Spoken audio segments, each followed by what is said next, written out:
Ayan guys, nagisa na po tayo ng bawang at sibuyas at haluin natin ito ng bahagi hanggang sa ito'y maluto. At pagkatapos ay ilagay natin itong ating in-slice na baboy. Prinito ko na po ito guys.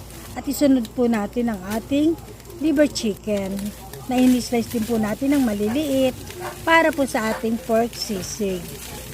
So ayan, halu-haluin lamang po natin ng bahagya at maglagay naman po tayo ng liquid seasoning para sa karagdagang lasa nitong ating pork sisig. Dinami-damihan ko naman po para mas malinamnam.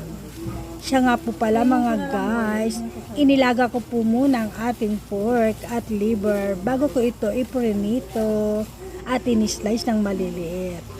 So mag-add naman po tayo ng isang kutsaritang asukal para po manamis-namis. Hindi naman po ito sobrang tamis, may konting aftertaste lamang po ng